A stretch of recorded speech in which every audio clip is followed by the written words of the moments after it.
প্রিয় শিক্ষার্থীরা, আসসালামু আলাইকুম। আশা করি সবাই ভালো আছো।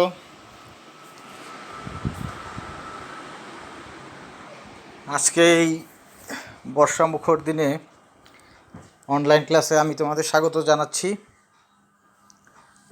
তো আজকে আমি তোমাদের সাথে ডিসকাস করব সরকারের শ্রেণী বিভাগ নিয়ে।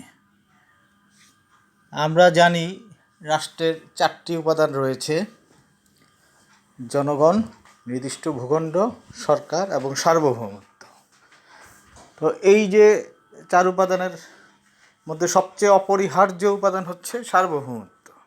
সেটা নিয়ে ইতিপূর্বে হয়তো বা তোমাদের সাথে ক্লাস হয়েছে বা হবে। তো রাষ্ট্রের আরেকটি উল্লেখযোগ্য উপাদান হচ্ছে সরকার। তো সরকার বিভিন্ন দেশে বিভিন্ন রকমের হয়ে থাকে। বিভিন্ন দেশে যেমন বিভিন্ন ধরনের সরকার, যেমন আমাদের বাংলাদেশে সরকার কী ধরনের, আমরা বলতে পারি বাংলাদেশের সরকার গণতান্ত্রিক সরকার। এটা আরও অ্যানালাইসিস করে আমরা বলতে পারি বাংলাদেশের সরকার একটি এককেন্দ্রিক সরকার। আরও গভীরে গিয়ে আমরা বলতে পারি বাংলাদেশের সরকার সংসদীয় পদ্ধতির সরকার। এর বাইরেও আছে, যেমন মার্কিন যুক্তরাষ্ট্রে আছে রাষ্ট্রপতি শাসিত সরকার, সৌদি আরবে আছে রাজতান্ত্রিক সরকার। তো এরকম বিভিন্ন, কোথাও সমাজতান্ত্রিক সরকার আছে, কোথাও একনায়কতান্ত্রিক সরকার আছে, কোথাও সামরিক সরকার আছে। তো এই সরকারের যে বিভিন্ন রূপ, এটি সেই প্রাচীন যুগ থেকেই চলে আসছে। সরকারের শ্রেণী বিভাগ নিয়ে প্রাচীন যুগের 2 বিখ্যাত দার্শনিক প্লেটো এবং অ্যারিস্টটল তাদের মতামত প্রকাশ করেছেন। তো গ্রিক দার্শনিক প্লেটো তার সুপ্রসিদ্ধ গ্রন্থ দি রিপাবলিকে যে মতবাদ দিয়েছেন তার কী নিয়ে, তার কাল্পনিক রাষ্ট্র নিয়ে। তো সেই কাল্পনিক রাষ্ট্রের কাঠামো কেমন হবে, কাল্পনিক রাষ্ট্রের শাসক কে হবেন, শাসক হবেন দার্শনিক রাজা। আবার সেই দার্শনিক রাজা যে তার রাষ্ট্র পরিচালনা করবে একটা সরকার গঠনের মাধ্যমে, সেই সরকার কেমন হবে সে সম্পর্কেও প্লেটো তার রিপাবলিক গ্রন্থে বিস্তারিত বলেছেন। তো প্লেটো সরকারের আলোচনায় 2টো নীতি অনুসরণ করেছেন। আমি এইগুলার বই থেকে ছবি তুলে তোমাদের এই গ্রুপে পোস্ট করেছি, তোমরা সেগুলা দেখার সুযোগ পাবে আফটার দি ক্লাস। তো বিশুদ্ধ 2 নীতিতে প্লেটো সরকারকে 2 ভাগে বিভক্ত করেছেন। প্রথম অংশে হচ্ছে পিওর গভর্নমেন্ট বা বিশুদ্ধ সরকার, আরেকটি হচ্ছে পারভার্টেড গভর্নমেন্ট। পারভার্টেড মানে হচ্ছে বিকৃত সরকার। তো বিশুদ্ধ সরকার বা পিওর গভর্নমেন্ট সম্পর্কে প্লেটো বলেছেন, এটি এমন একটি সরকার যার উদ্দেশ্য সৎ গুণের বাস্তবায়ন করা। প্লেটো যে ন্যায়ভিত্তিক আদর্শ রাষ্ট্র কথা বলেছেন, সেটির বাস্তবায়নে শিক্ষা এবং সদ্গুণ এই 2টার উপর অধিক গুরুত্ব আরোপ করেছেন। তারই প্রেক্ষিতে তিনি বিশুদ্ধ প্রকৃতির সরকারকে 3 ভাগে ভাগ করেছেন। একটি হচ্ছে রাজতন্ত্র, আরেকটি হচ্ছে অভিজাততন্ত্র, আরেকটি হচ্ছে স্বাভাবিক গণতন্ত্র। এই 3 ধরনের সরকারই কিসের ভিত্তিতে হবে? প্লেটোর বক্তব্য অনুযায়ী শিক্ষা এবং সদ্গুণের ভিত্তিতে। প্লেটো শিক্ষানীতি নিশ্চয় তোমরা ইতিমধ্যে ধারণা পেয়েছো। সেই শিক্ষানীতি অনুযায়ী শিক্ষা কার্যক্রম শেষ করেই সফলতার সাথে যে শেষ করতে পারে তিনি হন দার্শনিক রাজা। তো সেই দার্শনিক রাজা প্রকৃত শিক্ষা এবং সদ্গুণের উপর যখন রাষ্ট্র পরিচালনা করবেন, সরকার পরিচালনা করবেন, তার প্যাটার্ন হচ্ছে 3টা। কী? একটি হচ্ছে রাজতন্ত্র, তিনি রাজতান্ত্রিকভাবেও রাষ্ট্র পরিচালনা করতে পারেন। আর এটা হচ্ছে অভিজাততন্ত্র, মানে অল্প কয়েকজন মানুষ মিলে যখন একটা সরকার পরিচালিত হয় সেটাকে বলা হয় অভিজাততন্ত্র বা অ্যারিস্টোক্রেসি। আর একটি হচ্ছে স্বাভাবিক গণতন্ত্র, মডারেট ডেমোক্রেসি। আর এর বিপরীতে প্লেটো যে সরকার ব্যবস্থার কথা বলেছেন, বিকৃত সরকার।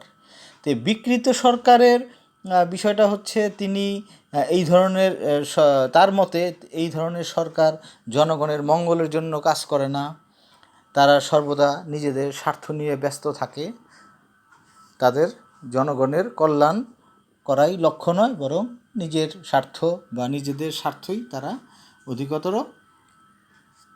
হাসিলে ব্যস্ত থাকেন। তো এই বিকৃত সরকারকে প্লেটো 3 ভাগে বিভক্ত করেছেন: স্বৈরতন্ত্র বা স্বেচ্ছাচারতন্ত্র, ধনিকতন্ত্র বা গোষ্ঠীতন্ত্র, আর এটা হচ্ছে জনতাতন্ত্র বা লোকতন্ত্র। এটা হচ্ছে বিশুদ্ধ সরকার যেটা বললাম প্রথমে, তার ঠিক নেগেটিভ সাইডগুলো। অর্থাৎ সদ্গুণ এবং শিক্ষার ভিত্তিতে রাষ্ট্র পরিচালিত সরকার পরিচালিত হলে একটি পদ্ধতি হচ্ছে রাজতন্ত্র। এই রাজতান্ত্রিক সরকারই যদি জনগণের স্বার্থের কথা চিন্তা না করে নিজের স্বার্থের কথা চিন্তা করে, তখন সেই সরকারকে বলা হয় স্বৈরতন্ত্র বা স্বেচ্ছাচারতন্ত্র। বিশুদ্ধ সরকারে আরেকটি যেটা আছে অভিজাততন্ত্র, অর্থাৎ জ্ঞানী গুণী বিশিষ্ট ব্যক্তিদের সমন্বয়ে যে সরকার গঠিত হয় সেটাই অভিজাততন্ত্র। এইটা যখন জনকল্যাণে কাজ না করে নিজেদের স্বার্থে কাজ করে, তখন এটাকে বলা হয় ধনিকতন্ত্র বা গোষ্ঠীতন্ত্র। অর্থাৎ একটা গোষ্ঠীর জন্য তারা কাজ করে, ধনিক শ্রেণীর জন্য তারা কাজ করে বিকৃত সরকারে। আর প্লেটোর যে বিশুদ্ধ সরকারের শেষটি স্বাভাবিক গণতন্ত্র, অর্থাৎ জনগণের ভোটে বা মতামতের ভিত্তিতে নির্বাচিত যে সরকার, এটি যখন বিকৃত অবস্থায় চলে যায়, অর্থাৎ নিজেদের স্বার্থ নিয়ে ব্যস্ত থাকে, তখন তারা জনগণের স্বার্থের তোয়াক্কা করে না, বরং নিজেদের জন্যই ব্যস্ত থাকে, নিজেদের ক্ষমতা আঁকড়ে ধরে রাখার জন্য অনৈতিক সব কাজ করে থাকে। এই ধরনের বিকৃত সরকারকে বলা হয় জনতাতন্ত্র বা লোকতন্ত্র। তো এই হচ্ছে প্লেটোর সরকারের শ্রেণী বিভাগ। এবার আসি আমরা রাষ্ট্রবিজ্ঞানের জনক অ্যারিস্টটলের সরকারের শ্রেণী বিভাগ নিয়ে। অ্যারিস্টটল হচ্ছেন, কেন অ্যারিস্টটলকে রাষ্ট্রবিজ্ঞানের জনক বলা হয়? কারণ তিনি রাষ্ট্রবিজ্ঞান সম্পর্কে বিশদ গবেষণা করেছেন।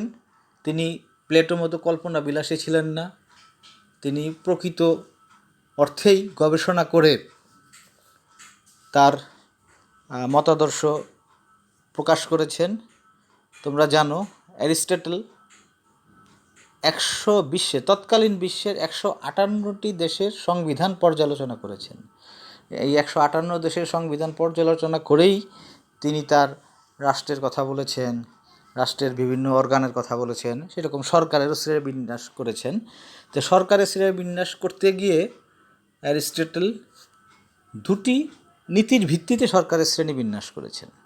একটি নীতি হচ্ছে সংখ্যানীতি, প্রিন্সিপাল অফ নাম্বার। এটাকে আরও সহজভাবে যদি বলি আমরা, চরম ক্ষমতা প্রয়োগের অধিকারীর সংখ্যা।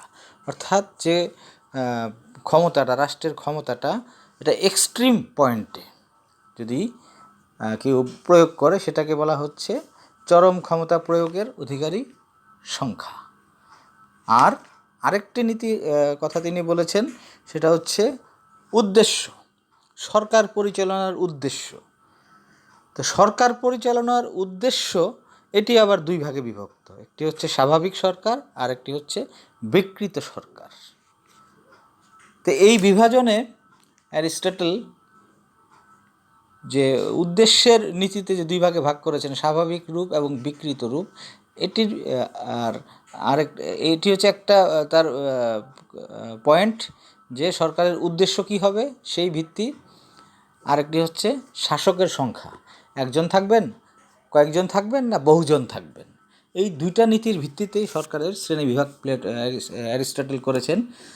তো যখন শাসকের সংখ্যা থাকে একজন, রুল বাই ওয়ান বা একজনের শাসনে অ্যারিস্টটলের যে স্বাভাবিক সরকারের উদ্দেশ্য সেটা কেমন হয়? একজনের শাসন থাকলে যদি উদ্দেশ্য স্বাভাবিক হয়, অর্থাৎ জনকল্যাণে হয়, তাহলে সেই সরকারকে বলা হয় রাজতন্ত্র। আর যদি এই একজনের শাসনের উদ্দেশ্য পারভার্টেড, বিকৃত বা খারাপ হয়, তাহলে সেই সরকার প্রকৃতি হবে স্বৈরতন্ত্র। আবার মনে করো অ্যারিস্টটল আরেকটি সংখ্যা নীতির কথা বলেছেন, কয়েকজনের শাসন, রুল বাই এ ফিউ। কয়েকজন লোক নিয়ে যখন দেশকে শাসন করা হয়, সেটা যদি উদ্দেশ্য ভালো থাকে, স্বাভাবিক রূপের সেই সরকারকে বলা হয় অভিজাততন্ত্র বা অ্যারিস্টোক্রেসি। অর্থাৎ কয়েকজন লোক যারা জনগণের স্বার্থে, জনগণের কল্যাণে কাজ করবে, এই উদ্দেশ্যই থাকবে জনকল্যাণ, তখন সেই সরকারকে বলা হবে অভিজাততন্ত্র। আর যখন এই কয়েকজন শাসক তাদের উদ্দেশ্য বিকৃত হয়ে থাকে, অর্থাৎ নিজেদের স্বার্থ আদায়ে তারা ব্যস্ত থাকে, সেই ধরনের বিকৃত সরকারকে বলা হয় অলিগার্কি বা ধনিকতন্ত্র। এরপর আসি আমরা অ্যারিস্টটলের তৃতীয় প্রকারভেদে সরকারের। সেটার শাসকের সংখ্যা হচ্ছে বহুজনের শাসন, রুল বাই মেনি, অর্থাৎ অনেক লোক মিলে শাসন করবে। এটার স্বাভাবিক রূপ, উদ্দেশ্যের ভিত্তিতে স্বাভাবিক রূপে এটাকে বলা হয়, তোমরা সবাই জানো, পলিটি বা মধ্যমতন্ত্র। আর এটির বিকৃত রূপ হচ্ছে ডেমোক্রেসি বা গণতন্ত্র। কেন প্লেটো গণতন্ত্রকে বিকৃত রূপ বলেছেন এটা হয়তো তোমরা জানো, যে গণতন্ত্র মানে কি। অ্যারিস্টটল গণতন্ত্রকে কেন অপছন্দ করতেন? গণতন্ত্র হচ্ছে জনগণের শাসন। এখন জনগণ সকলেই একই টাইপের না, সকলেই শিক্ষিত না, সকলেই সচেতন না, সকলেই মোরালি অনেস্ট না, নৈতিকভাবে সৎ না। তো এখন ভোটাধিকার প্রয়োগের ক্ষেত্রে সবাই সমান। তাহলে যখন একটি সরকার গঠন করা হবে, একটি সরকার নির্বাচিত করা হবে, তখন সমগ্র জনগোষ্ঠী যে ভোট দিবে, তারা যদি তাদের মোরালি, তাদের এডুকেশনাল ব্যাকগ্রাউন্ড এগুলা যদি একটা লেভেলে না থাকে, anybody can B A voter, but সবাই সচেতন নাগরিক না, তাহলে কি হবে? সেই সব অসচেতন, অশিক্ষিত ব্যক্তিরা ভোটদানের ক্ষেত্রে প্রভাবিত হতে পারে। অর্থের প্রলোভন অথবা অন্যান্য বিভিন্ন সুযোগ সুবিধা, ক্ষমতায় অংশীদারিত্ব প্রদানের প্রলোভন, নানা রকম প্রলোভন দিয়ে, বিভিন্ন সুবিধা দিয়ে ভোট আদায় করা যায়। তো এই কারণেই অ্যারিস্টটলের মতে যে গণতন্ত্র একটি অকার্যকর শাসন। তিনি আরও বলেছেন গণতন্ত্র হচ্ছে মূর্খদের শাসন, কারণ এখানে জনগণ যারা নির্বাচনের প্রতিদ্বন্দ্বিতা করে, সেই সব প্রার্থীদের নানা রকম প্রতিশ্রুতিতে প্ররোচিত হয়ে হয়তোবা সঠিক ব্যক্তিকে, সঠিক দলকে ভোটদান নাও করতে পারে, কারণ তারা প্রকৃত অর্থে রাষ্ট্র পরিচালনার জন্য সরকারের যে সকল গুণাবলী থাকা প্রয়োজন, সেগুলো সম্পর্কে অধিকাংশ নাগরিকের ধারণা থাকে না। পাশাপাশি নাগরিকের একটি বড় অংশেরই নৈতিক অবক্ষয় রয়েছে, তারা অল্প কিছু উপরি পেলে বা অবৈধ পথে পেলে তাদের অবস্থান পরিবর্তন করে ফেলে। এই কারণে অ্যারিস্টটলের মতে বহুজনের শাসনের বিকৃত রূপ হচ্ছে গণতন্ত্র, আর বহুজনের শাসনের স্বাভাবিক রূপ হচ্ছে মধ্যমতন্ত্র, যেখানে সিলেক্টেড বা সকল লোক না, নির্ধারিত থাকবে নির্বাচক মণ্ডলী, তারা ভোট দিয়ে যদি সরকার গঠন করে, সেটি অবশ্যই কি হবে? একটি উত্তম সরকারে পরিণত হবে। তো এই হচ্ছে অ্যারিস্টটলের সরকারের শ্রেণীবিভাগ। এগুলো সবই প্রাচীন যুগের ছিল। তারপর আমরা আসি আধুনিক যুগে কয়েকটি শ্রেণীবিভাগ নিয়ে কথা বলি। আধুনিক যুগের শ্রেণীবিভাগের মধ্যে রয়েছে তোমার স্টিফেন লিকক। তিনি আধুনিক সরকারের শ্রেণীবিভাগের একটি ধারণা প্রদান করেছেন। তো এটি আমি একটা ছকের ছবি, আসলে স্লাইড দিতে পারলে ভালো হতো, আমার ল্যাপটপটা নষ্ট, যে কারণে আমি স্লাইড তৈরি করতে না পেরে বই থেকে ছবি তুলে দিয়েছি। লিককের মতে সরকার সাধারণত দুই প্রকারের হয়ে থাকে। একটি হচ্ছে একনায়কতান্ত্রিক সরকার, আর একটি হচ্ছে গণতন্ত্র। অর্থাৎ সরকারকে প্রথমে তিনি ভাগ করলেন দুই ভাগে, একনায়কতন্ত্র এবং গণতন্ত্র। এখন একনায়ক সরকার তো একনায়কই, তার আর বিভক্তি তিনি করেন নাই। পরবর্তীতে তিনি গণতন্ত্রকে আবার একাধিকভাবে, একাধিক নেচারে, একাধিক টাইপে বিভক্ত করেছে। সেটা হচ্ছে, গণতন্ত্রকে তিনি প্রথমত দুই ভাগে ভাগ করেছেন, প্রত্যক্ষ গণতন্ত্র এবং পরোক্ষ গণতন্ত্র। প্রত্যক্ষ গণতন্ত্র নিশ্চয়ই তোমরা জানো যে এই ধরনের গণতান্ত্রিক শাসন ব্যবস্থায় রাষ্ট্রের সকল নাগরিক মিলে রাষ্ট্র পরিচালনা করে, সরকার পরিচালনা করে। এটি প্রাচীন গ্রিসের নগর রাষ্ট্রগুলো জানো তোমরা, যে রাষ্ট্রগুলোও ছিল ক্ষুদ্র ক্ষুদ্র, সেখানকার নাগরিকের সংখ্যাও ছিল খুব কম, ফলে তারা সবাই মিলে বসে রাষ্ট্র পরিচালনা করতো, সরকার পরিচালনা করতো। কিন্তু ধীরে ধীরে রাষ্ট্রের আকৃতি, আয়তন বৃদ্ধি পায়, জনসংখ্যার পরিমাণও বৃদ্ধি পায়। এখন তো আর সবাই মিলে রাষ্ট্র পরিচালনা, সরকার পরিচালনা করা অসম্ভব। আমাদের বাংলাদেশের কথাই বলি, আমাদের আয়তন খুব বেশি না, কিন্তু জনসংখ্যা যা, তার অর্ধেকও যদি ভোটার হয়, ধরো 7 কোটি ভোটার, এই 7 কোটি লোক তো একসাথে পার্লামেন্টে বা কোথাও বসে সরকার পরিচালনা করতে পারবে না। এই জন্য কী ব্যবস্থা করা হয়েছে? এই জন্য প্রতিনিধিত্বমূলক শাসন ব্যবস্থা প্রবর্তন করা হয়েছে। এই 7 কোটি লোক ভোটদানের মাধ্যমে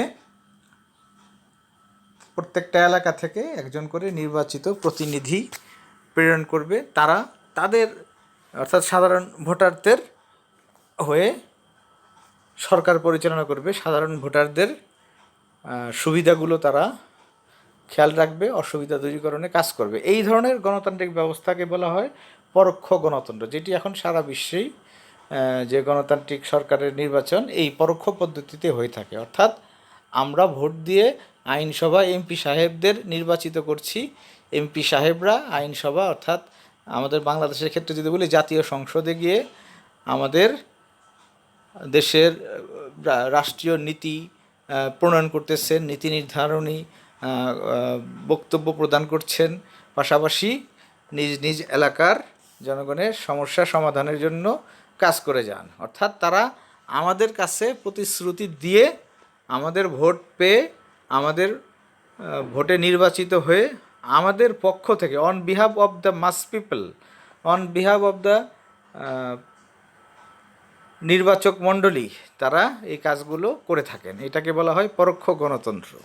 তো এই পরোক্ষ গণতন্ত্রকে লেখক আবার দুই ভাগে ভাগ করেছেন। একটি হচ্ছে সীমিত রাজতন্ত্র, আর একটি হচ্ছে প্রজাতন্ত্র। তো সীমিত রাজতন্ত্র কি? অর্থাৎ যেই দেশে রাজতন্ত্র রয়েছে, কিন্তু সেই রাজতন্ত্র সকল ক্ষমতার মালিক নয়। সকল ক্ষমতার মালিক হচ্ছে জনগণ, অর্থাৎ জনগণের ভোটে নির্বাচিত সরকার। কোন দেশে আছে এরকম সীমিত রাজতন্ত্র? আছে সীমিত রাজতন্ত্র অথবা নিয়মতান্ত্রিক রাজতন্ত্রের সবচেয়ে বড় উদাহরণ হচ্ছে ব্রিটেনে। ব্রিটেনে রাজা বা রানী যিনি থাকেন না কেন, এখন আছেন রানী এলিজাবেথ, তিনি দেশের রানী, কিন্তু তার নির্দেশে দেশের কোনো কিছুই পরিচালিত হয় না। কার দ্বারা ব্রিটেন পরিচালিত হয়? ব্রিটেনে যে জনগণের ভোটে নির্বাচিত হয়ে কমন্স সভা, অর্থাৎ আইনসভায় সংখ্যাগরিষ্ঠ আসন যেই রাজনৈতিক দল পায়, তারাই সরকার গঠন করে, তারাই রাষ্ট্র পরিচালনা করে। তবে সব কিছুই পরিচালিত হয় on behalf of honourable queen. এইটাকে বলা হয় সীমিত রাজতন্ত্র। অর্থাৎ নামেই রাজতন্ত্র, সব কাজ করবে সরকার। তো এই পরোক্ষ গণতন্ত্রের একটি হচ্ছে সীমিত রাজতন্ত্র, আরেকটি হচ্ছে প্রজাতন্ত্র। প্রজাতন্ত্র কোনটি? প্রজাতন্ত্র হচ্ছে যেখানে শুধুই জনগণের শাসন। প্রজা হচ্ছে জনগণ, তন্ত্র হচ্ছে শাসন, জনগণের শাসন। তো এই যে জনগণের শাসন, এই জনগণের শাসন অর্থাৎ জনগণের ভোটে নির্বাচিত হয়ে সরকার গঠন করে রাষ্ট্র পরিচালনা করবে, যে যে যে পদ্ধতি, সেটাকে বলা হয় প্রজাতন্ত্র। তো এখন আমরা পেলাম কি? একটি হচ্ছে সীমিত রাজতন্ত্র, আর একটি হচ্ছে প্রজাতন্ত্র। এখন এই সীমিত রাজতন্ত্রের আবার কিছু বিভাজন আছে, আগে এগুলো শেষ করি। সীমিত রাজতন্ত্রের মধ্যে দুই ধরনের হতে পারে, একটি হচ্ছে এককেন্দ্রিক সরকার, আরেকটি হচ্ছে যুক্তরাষ্ট্রীয় সরকার। এককেন্দ্রিক সরকার অর্থাৎ যে সরকার একটি মাত্র কেন্দ্র থেকে পরিচালিত হয়, তাকে বলা হয় এককেন্দ্রিক সরকার। আর যে সরকার একটি কেন্দ্রের অধীনে একাধিক আঞ্চলিক বা প্রাদেশিক সরকার নিয়ে গঠিত হয়, সেটাকে বলা হয় যুক্তরাষ্ট্রীয় সরকার। এটি সীমিত রাজতন্ত্রেও রয়েছে এককেন্দ্রিক সরকার এবং যুক্তরাষ্ট্রীয় সরকার, অনুরূপভাবে প্রজাতন্ত্রেও রয়েছে এককেন্দ্রিক সরকার এবং যুক্তরাষ্ট্রীয় সরকার। আবার আরেকটা বিভাজন আছে, তোমার এককেন্দ্রিক সরকারেও থাকতে পারে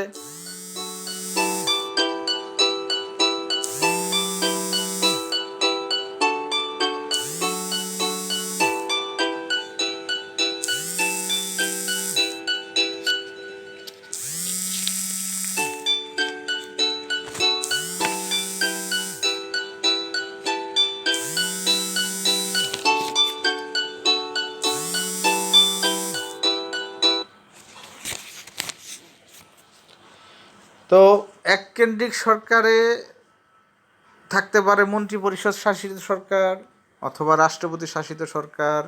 যুক্তরাষ্ট্রীয় সরকারও অনুরূপভাবে থাকতে পারে এককেন্দ্রিক সরকার অথবা যুক্তরাষ্ট্রীয় সরকারও থাকতে পারে মন্ত্রিপরিষদ শাসিত সরকার কিংবা রাষ্ট্রপতি শাসিত সরকার। তাহলে আমি যদি খুব সংক্ষেপে বলি লিককের এই শ্রেণী বিভাগটাকে, যে সরকারের শ্রেণী বিভাগ দুই টাইপের, একটি হচ্ছে একনায়কতন্ত্র আর একটি হচ্ছে গণতন্ত্র। গণতন্ত্রকে আবার দুই ভাগে ভাগ করা হয়েছে, প্রত্যক্ষ গণতন্ত্র, পরোক্ষ গণতন্ত্র। পরোক্ষ গণতন্ত্রকে আবার দুই ভাগে ভাগ করা হয়েছে, সীমিত রাজতন্ত্র এবং প্রজাতন্ত্র। সীমিত রাজতন্ত্র বলতে বোঝায় যে দেশে একদিকে রাজা রয়েছেন আর একদিকে নির্বাচিত সরকার রয়েছে এবং নির্বাচিত সরকারই সকল ক্ষমতা প্রয়োগ করে। রাজা নামমাত্র শাসক হিসাবে থাকেন, তিনি অলংকার হিসাবে দেশের জনগণের শ্রদ্ধা পান, সম্মান পান, বাট সরকার পরিচালনায় যে দলটি থাকে তারাই প্রকৃত শাসক। আর প্রজাতন্ত্র হচ্ছে সরাসরি জনগণের ভোটে নির্বাচিত শাসন যে দেশে আছে সেটাকে বলা হয় প্রজাতান্ত্রিক শাসন। সীমিত রাজতন্ত্রের উদাহরণ হিসাবে আমরা বলতে পারি, কার নাম বলেছি, ব্রিটেনের কথা বলেছি, তারপর এখন নেপাল রয়েছে, আরও কয়েকটি দেশে এইরকম ধরনের সীমিত রাজতন্ত্র রয়েছে। আর প্রজাতন্ত্র আমাদের প্রিয় বাংলাদেশ, মার্কিন যুক্তরাষ্ট্র, ভারত, এরকম অসংখ্য দেশ, অধিকাংশ দেশই এখন প্রজাতান্ত্রিক। বাংলাদেশের সাংবিধানিক নাম কি? বাংলাদেশের সাংবিধানিক নাম হচ্ছে পিপলস রিপাবলিক অফ বাংলাদেশ, অর্থাৎ গণপ্রজাতন্ত্রী বাংলাদেশ। অর্থাৎ আমার নামেই আমার পরিচয়, আমার নামেই আমি বলে দিচ্ছে কি যে বাংলাদেশ একটি প্রজাতান্ত্রিক রাষ্ট্র, অর্থাৎ জনগণের ভোটে এই দেশে সরকার গঠিত হয়। এখন এই সীমিত রাজতন্ত্র এবং প্রজাতন্ত্র এই দুইটারই অনেকগুলো ক্লাসিফিকেশন আছে। প্রথম ধাপে হচ্ছে যে এই সরকার সীমিত রাজতন্ত্র অথবা প্রজাতন্ত্রের সরকার এককেন্দ্রিক সরকারও হতে পারে, আবার যুক্তরাষ্ট্রীয় সরকার হতে পারে। এককেন্দ্রিক সরকারের আবার দুই ভাগ রয়েছে, একটা হচ্ছে মন্ত্রিপরিষদ শাসিত সরকার আর একটা হচ্ছে রাষ্ট্রপতি শাসিত সরকার। এই দুইটাই সীমিত রাজতন্ত্র কিংবা প্রজাতন্ত্র দুই অংশেই সম্ভব। তো এই লিকক সাহেবের এই যে সরকারের শ্রেণী বিভাগ, এখানে অনেক এটাই মূলত আধুনিক শ্রেণী বিভাগের সূচনা। তো লিকক সাহেবের এই শ্রেণী বিভাগ পরবর্তীতে তোমার কিছু কিছু ত্রুটি বের করে খুঁজে পান, যেমন ডেভিড স্ট্যান নামে একজন খ্যাতনামা রাষ্ট্রবিজ্ঞানী, তিনি বলেছিলেন যে এই ধরনের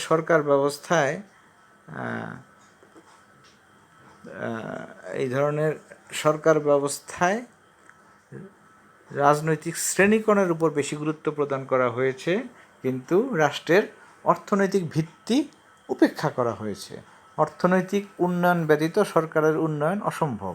সুতরাং এই সরকারের শ্রেণী বিভাগ অসম্পূর্ণ, ইনকমপ্লিট। এই কারণ এই লিককের আধুনিক সরকারের শ্রেণী বিভাগে অর্থনৈতিক এবং সাম্প্রদায়িক ভিত্তির প্রতিফলন ঘটেনি। এ কারণেই এই লিককের সরকারের শ্রেণী বিভাগের পরবর্তীতে আরও মডারেট বা পরিবর্তিত হয়ে সরকারের অত্যাধুনিক শ্রেণী বিভাগ নামে একটি নতুন এই মতবাদ প্রকাশ করেন কয়েকজন রাষ্ট্রবিজ্ঞানী। তার মধ্যে অন্যতম হচ্ছেন R.M. ম্যাকাইভার, হয়তো নাম শুনেছো তোমরা। ম্যাকাইভার একাধারে সমাজতত্ত্ববিদ এবং রাষ্ট্রবিজ্ঞানী। তিনি তার সুবিখ্যাত গ্রন্থ web of government, WEB web of government গ্রন্থে সরকারের শ্রেণীবিন্যাস নতুন করে উপস্থাপন করেছেন। এতে তিনি সাংবিধানিক, অর্থনৈতিক, সমষ্টিগত ও সার্বভৌমত্বকে ভিত্তি হিসাবে ব্যবহার করেছেন। সাংবিধানিক ভিত্তিতে তিনি সরকারকে 7টি ভাগে বিভক্ত করেছেন। তো সাংবিধানিক ভিত্তি বলতে মিন করা হচ্ছে যে রাষ্ট্র পরিচালনা যে মৌলিক বিধানগুলো, সেগুলোর ভিত্তিতে সরকার হবে 7 ধরনের। কি কি? রাজতন্ত্র, সবগুলো আমরা কম বেশি জানি।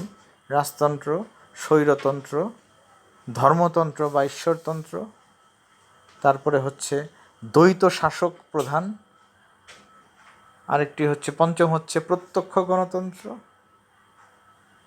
আরেকটি হচ্ছে ষষ্ঠ হচ্ছে নিয়মতান্ত্রিক রাজতন্ত্র, সপ্তম বা শেষটি হচ্ছে প্রজাতন্ত্র বা রিপাবলিক, এটাকে বলা যায় পরোক্ষ গণতন্ত্র। আবার তিনি অর্থনৈতিক ভিত্তিতে সরকারের শ্রেণী বিভাগ করেছেন 5 ভাগ করে। একটি হচ্ছে প্রিমিটিভ গভর্নমেন্ট বা প্রাচীন সরকার। প্রাচীন সরকারে তোমরা জানো, প্রাচীন যে অবস্থায় প্রিমিটিভ সোসাইটিতে, প্রাচীন সাম্যবাদী অবস্থায় যে কোনো ব্যক্তিগত মালিকানা ছিল না, সেখানে জনগণের সেভাবে নিরাপত্তা নিশ্চিত করা হতো না, তারা বিচ্ছিন্নভাবে বসবাস করত। তো সেই সময় যে সরকার ছিল, একটা কর্তৃত্ব তো অবশ্যই ছিল, সেটার নামকরণ তিনি করেছেন প্রাচীন সরকার বা প্রিমিটিভ গভর্নমেন্ট। তো প্রাচীন বা যে এই প্রিমিটিভ সোসাইটি আদি সাম্যবাদী ব্যবস্থা, সেখান থেকে ধীরে ধীরে যখন মানুষের ব্যক্তি মালিকানা স্বীকৃত হয়, ব্যক্তি মালিকানা, তোমরা রাষ্ট্রের উৎপত্তি সংক্রান্ত মতবাদেও পড়েছে, যখন মানুষের মধ্যে ব্যক্তিগত মালিকানা বিষয়টি আসে যে এইটার মালিক আমি। প্রিমিটিভ বা আদিম সাম্যবাদী সমাজে কী ছিল? কোনো ব্যক্তি মালিকানা কিছু ছিল না। একটা কিছু স্বীকার করলো, একটা কিছু করলো, সেটা সবাই মিলে শেয়ার করত এবং যেটুকু প্রয়োজন সেটুকু ব্যবহার করতে, বাকিটুকু ফেলে দিত। এই ভাবনা থেকে ধীরে ধীরে মানুষের মধ্যে আসলো যে আমি প্রতিদিন কষ্ট করি, প্রতিদিন আমি আমার আহার করি, পোশাক পরিচ্ছদ পরি, আমার মতো কষ্ট মিস্টার এক্স মিস্টার ওয়াই করে না, কিন্তু তারাও আমার মতো সমান অধিকার ভোগ করে। মানুষের এই ভাবনা থেকে আসে। তখন কি হয় যে এখন যে যেরকম কাজ করবে, যে যেরকম শ্রম দেবে, তার প্রাপ্তিটাও সেরকম হবে। অর্থাৎ আমি যদি একজন শক্তিশালী, দৈহিকভাবে শক্তিশালী হই, আমার দ্বারা উপার্জনটা বেশি হয়, তাহলে আমি যে উপার্জিত যে বস্তু, সেগুলার বেশিরভাগ পাবো আমি, একটু হলেও আমি বেশি পাবো, আর যে দুর্বল সে কিছু হলেও কম পাবে। তো এটা ধীরে ধীরে সামন্তবাদী সরকারে পরিণত হয়, সামন্তবাদী সমাজে পরিণত হয়। অর্থাৎ সম্পদের উপর ভিত্তি করে একটি নতুন সমাজ গড়ে ওঠে, সামন্তবাদী সমাজ। সেই সামন্তবাদী সমাজ পরিচালনায় যে সরকার, সেটাকে বলা হয় সামন্তবাদী সরকার। এটি ম্যাকাইভারের অর্থনৈতিক ভিত্তির দ্বিতীয় টাইপের সরকার, সামন্তবাদী সরকার। এই সামন্তবাদী সরকারেরই মডারেট রূপ হচ্ছে পুঁজিবাদী সরকার। অর্থাৎ ওই যে ব্যক্তিগত মালিকানা, এটা আরও ব্যাপক আকারে যখন আসে, শুধু ওই আহার বা ঘর বাড়ি নয়, ইন্ডাস্ট্রির কথা চলে আসে, শ্রমিকের কথা চলে আসে, মালিকের কথা চলে আসে। অর্থাৎ মালিকানা থেকে প্রতিষ্ঠানের মালিক, সেই প্রতিষ্ঠান পরিচালনার জন্য শ্রমিক নিয়োগ, শ্রমিকের মালিক হচ্ছে ইন্ডাস্ট্রির মালিক। এই ধরনের ব্যক্তি মালিকানার যখন চরম বিকাশ ঘটে, সেটাকে বলা হয় পুঁজিবাদী সরকার, যেটা এখন সমগ্র বিশ্বেই চলতেছে, ক্যাপিটালিস্টিক গভর্নমেন্ট। তো এই পুঁজিবাদী সরকারের বিপরীতে একটা ধারণা আসে সমাজতান্ত্রিক সরকার। এটাও তোমরা মোটামুটি জানো যে সমাজতান্ত্রিক সরকারে ব্যক্তি মালিকানা বলে কিছু থাকবে না, সব কিছুর মালিক থাকবে রাষ্ট্র, প্রত্যেক নাগরিক স্ব যোগ্যতা অনুযায়ী কর্মসংস্থানের সুযোগ পাবে এবং সেই হারে তারা বেতন অন্যান্য সুবিধা পাবে, কোনো ধরনের বিশেষ সুবিধা তারা ভোগ করবে না। তো এরপরে সর্বশেষ পয়েন্টে তিনি অর্থনৈতিক ভিত্তির সর্বশেষ টাইপের সরকারে তিনি বলেছেন সমাজতান্ত্রিক পুঁজিবাদী সরকার, সোশিও ক্যাপিটালিস্টিক গভর্নমেন্ট। অর্থাৎ সমাজতান্ত্রিকও আছে কিছুটা ধারণা, প্লাস পুঁজিবাদী, এই দুইটার সংমিশ্রণে, যেটাকে আমরা পরবর্তীতে মিশ্র অর্থনীতি বলে ফেলেছি, সেই ধরনের সরকারকে তিনি নাম দিয়েছেন সমাজতান্ত্রিক পুঁজিবাদী সরকার। এরপরে তিনি জনসমষ্টির ভিত্তিতে সরকারকে 6 ভাগে ভাগ করেছেন। এগুলা আসলে অনেকটা জানার জন্যই, অত বেশি আসে না পরীক্ষায়, তারপরেও যেহেতু আমরা অনার্স পড়ি আমরা কিছু ধারণা রাখবো। তিনি জনসমষ্টির ভিত্তিতে ম্যাকাইভার সরকারকে 6 ভাগে বিভক্ত করেছে। উপজাতীয় সরকার তোমরা উপজাতীয় বলতে বুঝতেছো যে এগুলো বিভিন্ন এলাকায় থাকে, উপজাতি নট জাতি, হ্যাঁ। তো এই উপজাতিদের এই ট্রাইবালদের সরকার থাকে বিভিন্ন, যেমন ধরো মগ, চাকমা, আমাদের দেশে আরও আছে অনেকগুলো, একদম বিশ্বের সব দেশেই আছে। তো এই উপজাতীয় তোমরা যারা ওই যে আমাদের দেশের বান্দরবনে গিয়েছো, সেখানে দেখছো বিভিন্ন উপজাতি আছে, তারা একটা এখন আর তারা সরাসরি বাংলাদেশের অধীনে থাকলেও তাদের নিজস্ব গোত্রের একটা আবার সরকার থাকে, সেগুলো এখন আর নেই, থাকলেও খুবই মিনিমাম পর্যায়ে। তারা মূলত কেন্দ্রীয় সরকারের অধীনে পরিচালিত হয়, তারপরেও তাদের গুরুত্ব দেওয়া হয়। তোমরা নিশ্চয়ই জানো যে আমাদের বাংলাদেশে যে অনেক মন্ত্রী আছেন, মাননীয় প্রধানমন্ত্রী আছেন, পাশাপাশি তার অধীনে শিক্ষামন্ত্রী, স্বাস্থ্যমন্ত্রী, যোগাযোগ মন্ত্রী, রেলমন্ত্রী, এই মন্ত্রী, সেই মন্ত্রী, অনেক মন্ত্রী আছে। পার্বত্য চট্টগ্রাম বিষয়ক একজন মন্ত্রী আছেন মিস্টার বীর বাহাদুর, তোমরা হয়তো বা ওনার নাম শুনেছ। সম্প্রতি উনি কোভিড-19 করোনা ভাইরাসেও আক্রান্ত হয়েছেন। তো এরকম উপজাতীয়দের স্বার্থ সংরক্ষণের জন্য, যাতে তারা বিচ্ছিন্নতাবাদী মনোভাবে জড়িয়ে না যায়, তাদের বিশেষ খেয়াল রাখার জন্য সরকার এই পার্বত্য চট্টগ্রাম বিষয়ক একটি মন্ত্রণালয় গঠন করে সেখানে একজন মন্ত্রী নিয়োগ দিয়েছেন। ফলে ওই উপজাতীয় সরকারগুলো এখন আর সেইভাবে অ্যাক্টিভ না, তারা দেশের মূল সরকারের বা মূল যে ফ্লো সেটার অধীনেই তারা পরিচালিত হয়। তারপরে দ্বিতীয়ত তিনি বলেছেন নগর রাষ্ট্রীয় সরকার। একসময় যেটা ছিল যে নগর কেন্দ্রিক সরকার, তোমরা এটা ভালো জানো, গ্রিকের বিভিন্ন ছিল, অ্যাথেন্স, স্পার্টা, এইসব নগর রাষ্ট্রীয় সরকার ছিল। তারপর হচ্ছে দেশীয় সরকার, অর্থাৎ এটা আমাদের ভারতবর্ষ এক সময় ছিল, ছোট ছোট যে অঞ্চলগুলো সেখানে দেশীয় সরকার ছিল, যেগুলো পরবর্তীতে একটি রাষ্ট্রের সাথে, ভারতের সাথে মিশে গিয়েছে। পাকিস্তানেও দু একটি এরকম দেশীয় সরকার ছিল, পরবর্তীতে এগুলো মূল সরকারের সাথে মার্চ হয়ে গেছে। মূল সরকার বলতে আমরা বুঝাই কি, সেটা হচ্ছে চতুর্থ যে প্রকার সরকার, জাতীয় সরকার, ন্যাশনাল গভর্নমেন্ট। ন্যাশনাল গভর্নমেন্ট বলতে বোঝাচ্ছে যে একটি দেশের একক সরকার, একটি মাত্র সরকার দিয়ে পরিচালিত হবে, সেটাকে বলা হয় জাতীয় সরকার বা ন্যাশনাল সরকার। তারপরে আরেকটা, এখনও যদিও এটা বাস্তবায়ন ঘটেনি, তারপরেও তিনি বলেছেন বহুজাতিক সরকার, মাল্টি ন্যাশনাল গভর্নমেন্ট। এটি তার ভাবনা ছিল ওই সময়ে। এখন যেমন মাল্টি ন্যাশনাল কোম্পানির কথা আমরা শুনি, বহুজাতিক কোম্পানি বিভিন্ন দেশে তাদের উৎপাদিত পণ্য বিক্রি করে, ব্যবসা করে। তো এরকম হয়তো বা কোনো এক সময় আসতে পারে যে কতগুলো রাষ্ট্র মিলে একটি সংস্থা গঠন করে তার মাধ্যমে পরিচালিত হবে, এবং সেটার যে একটি সরকার সেটা হবে মাল্টি ন্যাশনাল গভর্নমেন্ট বা বহুজাতিক সরকার। সর্বশেষ তিনি যেটা বলেছেন, যেটা তোমরা 4th ইয়ারে গিয়ে পড়বে, বিশ্বায়ন একটা কোর্স আছে, সেখানে তোমরা এটা বিস্তারিত পড়বে। সেটা যে মূল বিষয়টা হচ্ছে ওনার মতে যে বিশ্ব হয়তো বা এক সময় অর্থনৈতিক সুবিধার কারণে, নিরাপত্তার কারণে, নিজস্ব প্রতিরক্ষার সেফটির জন্য, নিরাপত্তার জন্য একসময় সমগ্র বিশ্ব একটি সরকার দ্বারা পরিচালিত হতে পারে। সেই সরকারকে তিনি নামকরণ করেছেন বিশ্ব সরকার বা ওয়ার্ল্ড গভর্নমেন্ট, সারা বিশ্ব একটি সরকার দ্বারা পরিচালিত হবে। এগুলা জানি না আগামীতে কি হবে, এখন পর্যন্ত এগুলার সেরকম কোনো পূর্বাভাস দেখা যায়নি। তবে সমগ্র বিশ্ব আজ এক ছাতার নিচে। কোন ক্ষেত্রে? অর্থনৈতিক ক্ষেত্রে। আমাদের বাংলাদেশে যাই লাগুক, আমরা বিশ্বের বিভিন্ন দেশ থেকে আমদানি করি। আবার আমার বাংলাদেশের অনেক পণ্য আছে আমরা বিশ্বের বিভিন্ন দেশে, যে কোনো দেশে রপ্তানি করে থাকি। অর্থাৎ অর্থনৈতিকভাবে সমগ্র বিশ্ব আজ একটি ছাতার নিচে। এটাই হলো বিশ্বায়ন বা গ্লোবালাইজেশন। আবার ধরো নিরাপত্তার জন্য, সকল রাষ্ট্রের নিরাপত্তার জন্য একটি সংস্থায় আমরা সদস্য হয়েছি। সংস্থাটির নাম কি? জাতিসংঘ। জাতিসংঘের প্রায় বিশ্বের সকল রাষ্ট্রই জাতিসংঘের সদস্য হয়েছে।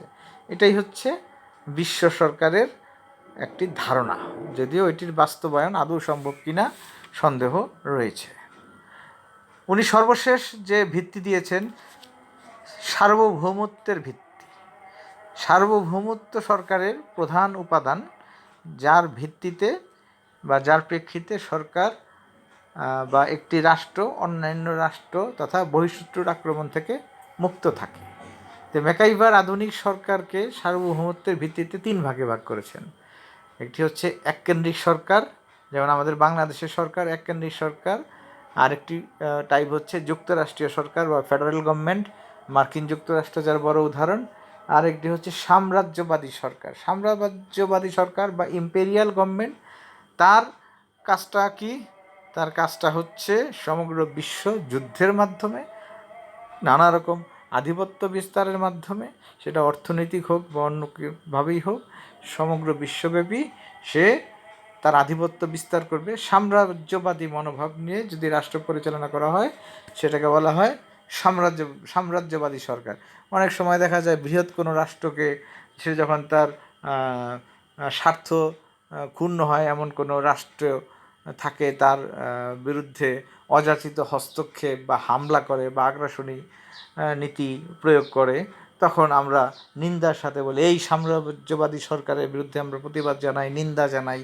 তো এইটা হচ্ছে ম্যাকাইভারের সার্বভৌমত্বের ভিত্তির তিনটা সরকার: এককেন্দ্রিক সরকার, যুক্তরাষ্ট্রীয় সরকার এবং সাম্রাজ্যবাদী সরকার। তো ম্যাকাইভারের এই সরকারের শ্রেণী বিভাগকে অধিকাংশ দার্শনিকই যৌক্তিক সরকার বলে আখ্যায়িত করেছেন। তারপরেও কিছু রাষ্ট্রবিজ্ঞানী, আসলে রাষ্ট্রবিজ্ঞান কি? রাষ্ট্রবিজ্ঞান হচ্ছে একটি গতিশীল সমাজবিজ্ঞান। প্রতিনিয়ত রাষ্ট্রবিজ্ঞানের বিভিন্ন বিষয় নিয়ে গবেষণা হচ্ছে। আর মানব প্রকৃতি বা মানুষ নিয়েই তো রাষ্ট্রবিজ্ঞান, রাষ্ট্র।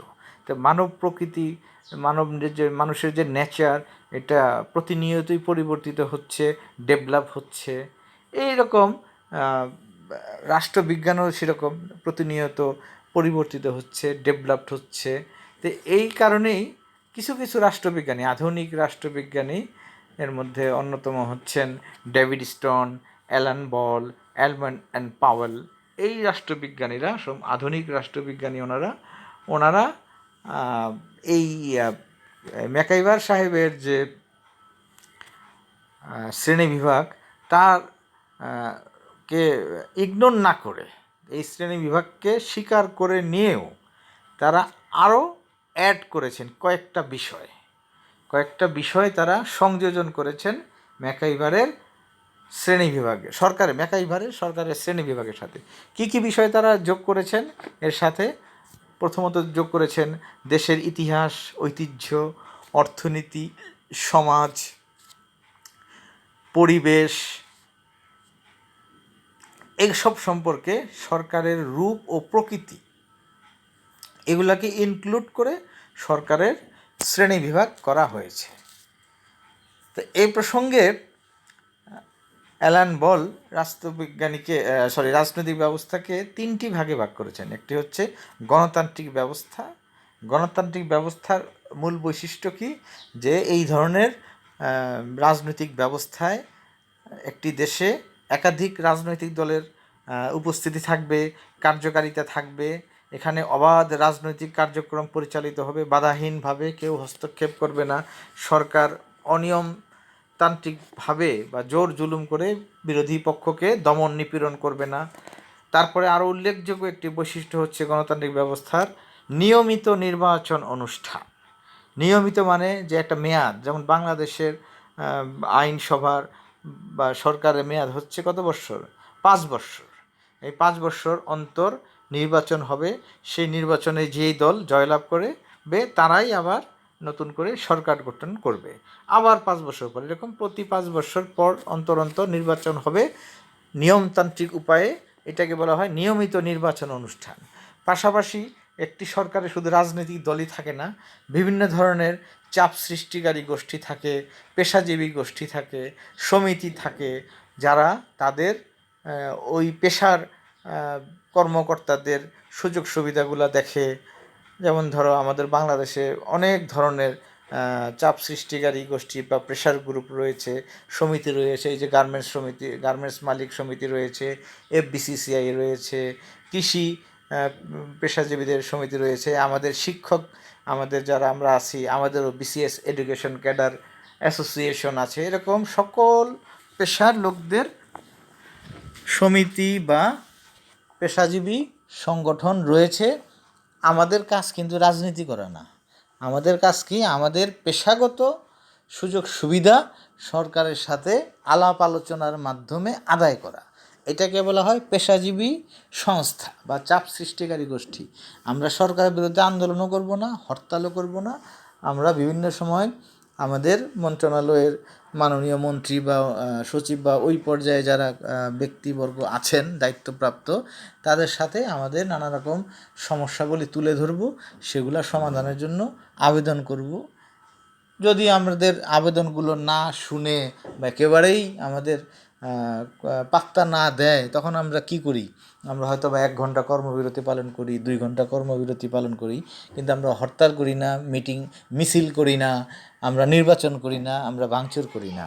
অর্থাৎ সরকারের প্রতি শতভাগ সমর্থন রেখে নিজেদের স্বার্থ, পেশাজীবীদের স্বার্থ সংরক্ষণের জন্য যে সংস্থা, সেটাকে বলা হয় চাপ সৃষ্টিকারী গোষ্ঠী বা সমিতি। এছাড়াও গণতান্ত্রিক ব্যবস্থায় থাকতে হবে অবশ্যই স্বাধীন বিচার ব্যবস্থা, কারণ বিচার ব্যবস্থা যদি স্বাধীন না হয় তাহলে দেশের মানুষ ন্যায় বিচার পাবে না, দেশে আইনের শাসন প্রতিষ্ঠিত হবে না। পাশাপাশি ব্যক্তি স্বাধীনতা সংরক্ষণের যথাযথ ব্যবস্থাও গণতান্ত্রিক ব্যবস্থায় থাকতে হবে। এগুলো হচ্ছে অ্যালান বলের মতে গণতান্ত্রিক ব্যবস্থা। এর বাইরে তিনি আরও যে 2টি ব্যবস্থার কথা বলেছেন, একটি হচ্ছে সর্বাত্মকবাদী ব্যবস্থা। সর্বাত্মকবাদী ব্যবস্থার উল্লেখযোগ্য বৈশিষ্ট্য হচ্ছে যে ব্যক্তি ও সমাজ জীবনের সর্বস্তরে সরকারের ব্যাপক নিয়ন্ত্রণ। অর্থাৎ ব্যক্তি, আমার উপর সরকারের ব্যাপক নিয়ন্ত্রণ, তোমার উপর সরকারের ব্যাপক নিয়ন্ত্রণ, সবার উপর সরকারের ব্যাপক নিয়ন্ত্রণ। সবার বলতেই সমাজ জীবন, আমি কি বলবো, আমি কি করব, আমি কোথায় থাকবো, এই সব কিছুর উপর সরকারের টোটাল কন্ট্রোল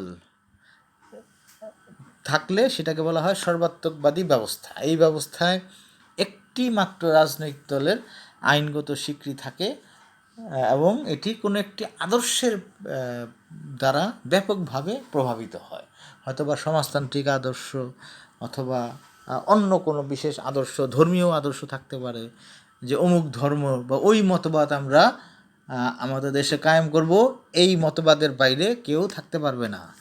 হ্যাঁ, যে ধর্ম, কথার কথা একটি ধর্ম, ধর্ম, এক্স ধর্ম, এই ধর্মের অবলম্বী সবাইকে থাকতে হবে, অন্য কোনো ধর্ম অর্থাৎ ওয়াই ধর্মের কেউ এই রাষ্ট্রে থাকতে পারবে না। এইভাবে তাদের টোটাল কন্ট্রোলটা ক্রিয়েট করে সেই ধরনের সরকারকে বলা হয় সর্বাত্মকবাদী ব্যবস্থা। আরেকটি রাজনৈতিক ব্যবস্থার কথা তিনি বলেছেন অথরিটিক সিস্টেম অথবা কর্তৃত্ববাদী ব্যবস্থা। এই রাজনৈতিক ব্যবস্থার বিশেষ বৈশিষ্ট্য হলো যে রাজনৈতিক কার্যকলাপ এবং রাজনৈতিক কার্যকলাপ অনুপস্থিত বলতে, অর্থাৎ এখানে কোনো ধরনের রাজনৈতিক কার্যকলাপ, সমালোচনা, বিরোধিতামূলক কথা কিছুই বলা যাবে না। এখানে কোনো প্রভাবশালী আদর্শ থাকতে পারবে না। এটা কিভাবে চলবে? বল প্রয়োগের মাধ্যমে চলবে, বাই ফোর্স একটি অথরিটি বা কর্তৃত্ব এই রাষ্ট্র পরিচালনা করবে এবং কোনো বিশেষ গোষ্ঠী বা সংঘের একচেটিয়া অধিকার থাকবে। সেটা হতে পারে সামরিক বাহিনী, তারা একটা দেশ যখন শাসন করে তাদের দ্বারাই সব কিছু নিয়ন্ত্রিত হয়, পরিচালিত হয়, অথবা কোনো সংঘ থাকতে পারে, ব্যবসায়ী সিন্ডিকেট থাকতে পারে, তারাই সকল কিছু নিয়ন্ত্রণ করবে। তো এই 3 ধরনের রাজনৈতিক ব্যবস্থার ভিত্তিতে mister Alan R Ball, Almond and Powell, David Easton তারা সরকারকে বিভিন্ন ভাগে ভাগ করেছেন।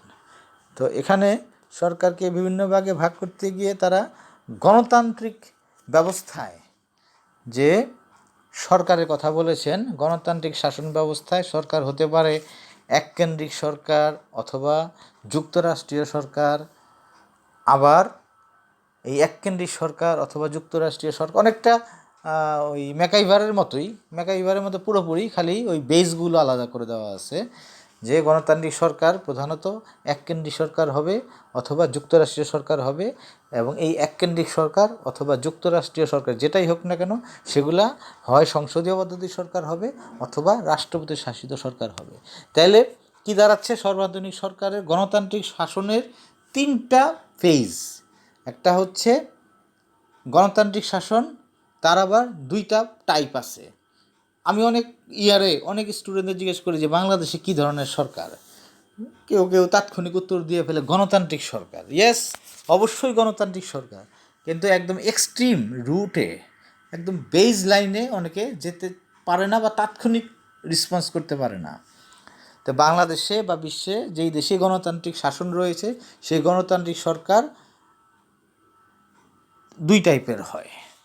একটা হচ্ছে তোমার এককেন্দ্রিক সরকার অথবা যুক্তরাষ্ট্রীয় সরকার। এই এককেন্দ্রিক সরকার, এটার উদাহরণ হলো বাংলাদেশ। এই বাংলাদেশের সরকার আবার 2 টাইপের হতে পারত, আইদার সংসদীয় পদ্ধতির সরকার অথবা রাষ্ট্রপতি শাসিত সরকার। তো বাংলাদেশে এখন কি সরকার আছে? এই মুহূর্তে বাংলাদেশে আছে সংসদীয় অথবা মন্ত্রিপরিষদ শাসিত সরকার। কোনো এক সময় 1975 সাল থেকে 1990 সাল পর্যন্ত এই 15 বছর বাংলাদেশে ছিল রাষ্ট্রপতি শাসিত সরকার। অর্থাৎ স্বাধীনতার পর থেকে 1972, 1973, 1974 পর্যন্ত বাংলাদেশে সংসদীয় পদ্ধতির সরকার ছিল। 1975 সালে 4th সংশোধনীর মাধ্যমে বাংলাদেশের রাষ্ট্রপতি শাসিত সরকার চালু হয়। 1991 সালের ফেব্রুয়ারি মাসে 12th সংশোধনীর মাধ্যমে বাংলাদেশে আবার সংসদীয় পদ্ধতির সরকার চলে আসে, যেটি এখনও কন্টিনিউ করতেছে। তো এই হচ্ছে গণতান্ত্রিক শাসনের প্রকারভেদ। আর তিনি দ্বিতীয় যে ব্যবস্থার কথা বলেছেন সর্বাত্মকবাদী ব্যবস্থা, সেই সর্বাত্মকবাদী ব্যবস্থায় যে সরকার কী ধরনের হবে, সর্বাত্মকবাদী শাসনে সরকার 2 ধরনের হতে পারে। ভালো হইলে সেটাকে বলবো আমরা সাম্যবাদী সরকার, আর সেটা যদি জোর জুলুমের সরকার হয়, দখলের সরকার হয়, সেটাকে বলে ফ্যাসিবাদী সরকার। ফ্যাসিবাদী মানে জোর করে দখল করার পায় তোরা, যেখানে মৌলিক অধিকার থাকে না, মানব অধিকার থাকে না। ফ্যাসিইজম এটা একটা টার্ম। এটা হচ্ছে যে সেখানে কোনো আইনের শাসন নাই, অনেকটা জোরের উপর চলতে থাকে, সকল নিয়ন্ত্রণ সরকারের হাতে থাকে। আর সাম্যবাদীভাবেও ইচ্ছা করলে এটা পরিচালনা করা যায় জনগণকে সুযোগ সুবিধা দিয়ে। আর সর্বশেষ যে তিনি রাজনৈতিক ব্যবস্থার কথা বলেছিলেন কর্তৃত্ববাদী ব্যবস্থা, এই কর্তৃত্ববাদী ব্যবস্থায় সরকার 2 টাইপের হতে পারে। একটা হচ্ছে সনাতন পদ্ধতির সরকার, আর একটা আধুনিক প্রবণ। সনাতনী সরকার বলতে বোঝায় যেরকম শুরু থেকে যেটা ছিল, শুরু থেকে যা ছিল এখনও তাই আছে। সেটা হচ্ছে শুরু থেকে বলতে অনেক বছর ধরে, দীর্ঘদিন ধরে, যেমন আমাদের সৌদি আরবে রাজতন্ত্র চলতেছে একদম 1000 বছর ধরে সৌদি আরবে রাজতান্ত্রিক শাসন ব্যবস্থা চলতেছে। আর এই রাজতান্ত্রিক কর্তৃত্ববাদী মানে কি, যে কর্তৃত্বটা কার হাতে? একটা গোষ্ঠীর হাতে, রাজার হাতে। এই যে সৌদি আরবের রাজা, তিনি সকল ক্ষমতার মালিক।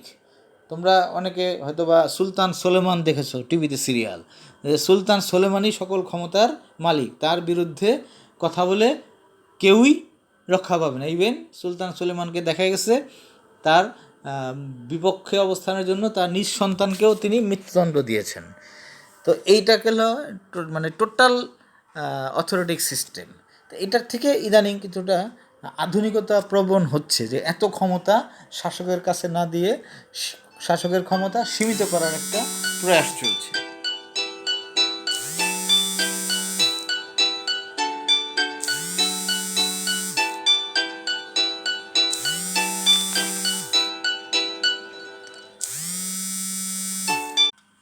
তো এই সনাতনী সরকার সৌদি আরব এর মডারেট একটা হচ্ছে, যেমন ধরো এখন সিরিয়া, সেটা আগের বাদশা থাকলেও আগের মতো সকল ক্ষমতা করায়ত্ত তিনি করে রাখেন না।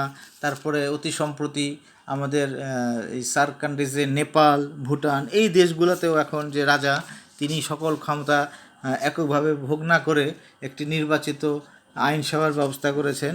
যৌথভাবে সরকার এখানে পরিচালিত হয়। নেপাল এবং ভুটানে রাজার নিয়মতান্ত্রিক প্রধান হয়ে গেছেন, পাশাপাশি ভুটানেও ওই প্রক্রিয়া চলছে।